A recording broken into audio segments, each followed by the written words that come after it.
Meus queridos nerds, belezinha? Tudo bom com vocês? Hoje nós iremos falar sobre o final de Flash e essa cena pós-créditos, que eu não achei tão boa e nem é tão importante assim.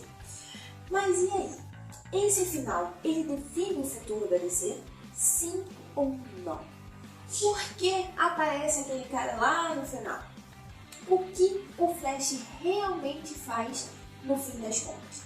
E aqui eu vou dar a minha opinião, explicar alguns pontos que me parece assim, que algumas pessoas ficaram assim, meio perdidas, não entenderam muito bem o que aconteceu. E eu vou dar uma pincelada aí nesses pontos, e também no que isso significa para o futuro da DC. E se isso já encerra um ciclo. Será que a partir daqui nós já entramos ali na era, no ciclo, na vez do James Gunn? E o que ele vai fazer para começar com os novos filmes e tudo mais? Vamos falar sobre tudo isso.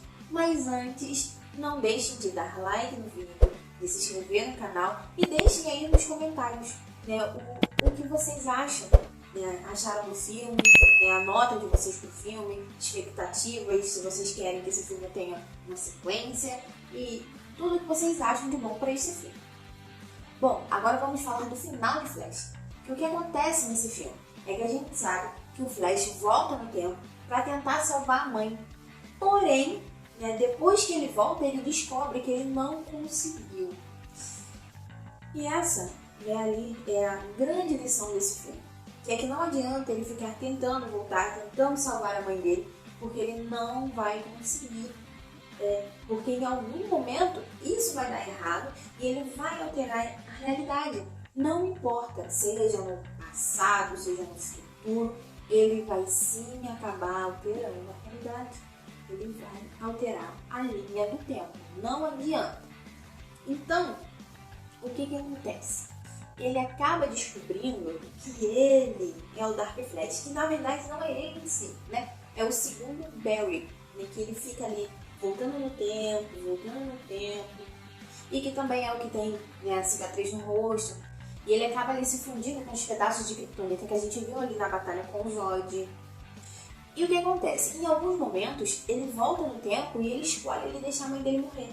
Até porque isso vai acontecer. Ele não tem como impedir isso. Ele não tem como impedir que isso aconteça. E o filme nem mostra em detalhes como tudo isso acontece exatamente. E é uma opção que ele tem, porque o foco do roteiro é o drama dele entender que ele não pode salvar a sua mãe, que ele não pode mudar o passado, porque isso acaba trazendo ali, acarretando problemas, acarretando muita coisa ruim. Então ele volta no tempo, ele se despede ali da sua mãe numa cena muito emocionante, muito tocante. Porém, ele muda o quê? Espertamente ele vai ali, muda o negocinho com o pai dele, olhar para a câmera, aí que ele consegue fazer que o pai dele seja inocentado e salvar ele da prisão. Que também é um dos dilemas que esse filme retrata. É um dos dilemas que esse filme tem. Só que aí acontece um negócio, E você fica assim, como assim? O cara vai lá, aprende a lição, aprende que ele não pode salvar a mãe dele, mas aí ele vai lá e salva o pai. Quando ele voltasse assim, tinha que ser a mesma coisa. Não podia ser mudado. Ele é o herói. Não pode mudar. Isso não pode acontecer. Ele não pode mudar o passado assim. E isso é o que o filme mostra. Porque ele espertamente vai lá, muda o negocinho, acha que isso aqui não vai fazer diferença, isso aqui tá tudo bem, tá tudo de boa. Só que, quando ele sai do tribunal e o pai dele é inocentado, ele vai falar com o Miles West, e ele fala, tá tudo bem, eu tô sem minha mãe, eu sei que é ruim, não sei o quê, mas pelo menos meu pai tá livre e tal, beleza. E aí ele segue o seu caminho e ele vai andando. Ele segue o caminho dele como se tudo tivesse normal. E aí aparece um carro e quem sai do carro? Bruce Wayne. Só que o que ele fez realmente tivesse, se o que ele fez realmente tivesse dado certo, tivesse funcionado, se o que ele fez não tivesse alterado a linha temporal, quem ia sair daquele carro era o Bruce Wayne do Ben Affleck. E em vez disso, sai o Bruce Wayne do George Clooney. E o que isso quer dizer? É que qualquer atitude que ele tenha, mesmo mínima, mesmo pequenininha, mexendo num detalhezinho, vai sim ter algum efeito e vai sim alterar a linha temporal. Então o que acontece? Ele acaba alterando a sua própria linha temporal. E por isso é que ali nós temos um outro Batman. E aí o filme acaba. E a gente não sabe o que acontece depois. E aí a gente sabe o quê? Que ele está em um lugar onde o Ben Affleck sumiu, o George Clooney entra no lugar e o filme acaba. É isso que a gente sabe. A gente não sabe o que aconteceu.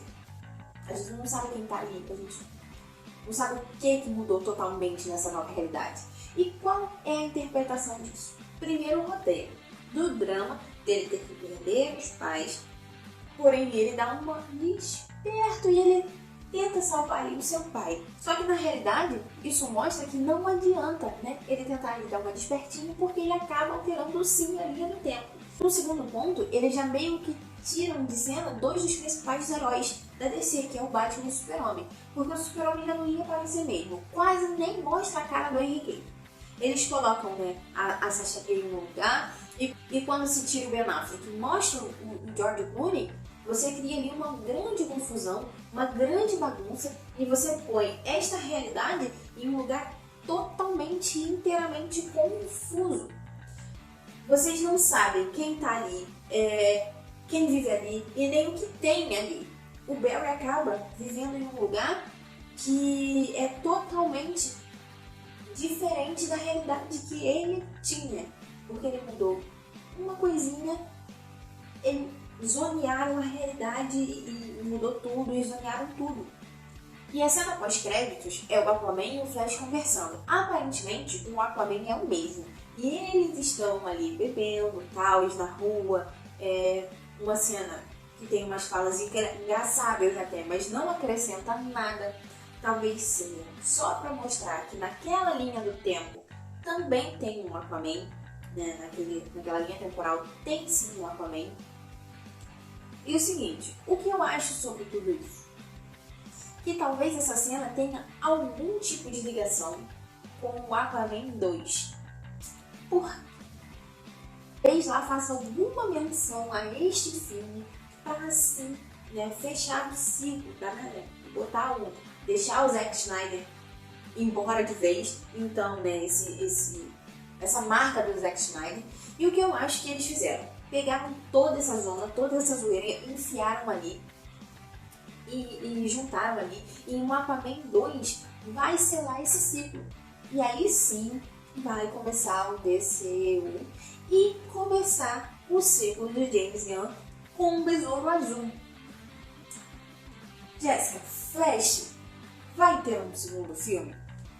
Se tiver, depende muito, muito do sucesso desse filme. Tem que fazer um sucesso imenso para ter um segundo filme. Talvez, se isso acontecer, sim. Não podemos falar que é impossível. Depende do sucesso desse filme. E ainda mais vendo, né, as previsões. Quem acompanhou o Chico.com, eles entregaram lá que está baseado para 75 milhões só. Então é muito pouco. Então, baseado nisso, provavelmente o mais viável não. O mais viável para o Warner seria começar tudo do zero em 2025 com o Superman. E ponto. Vamos deixar essa zona guardada, já que juntou todo mundo, fecha essa folha, fecha esse ciclo, deixa esse ciclo, começa tudo de novo em 2025. Então, conseguiram entender tudinho até o final? Deixem aí nos comentários o que vocês acharam. Não se esqueçam de dar like no vídeo e de se inscrever no canal.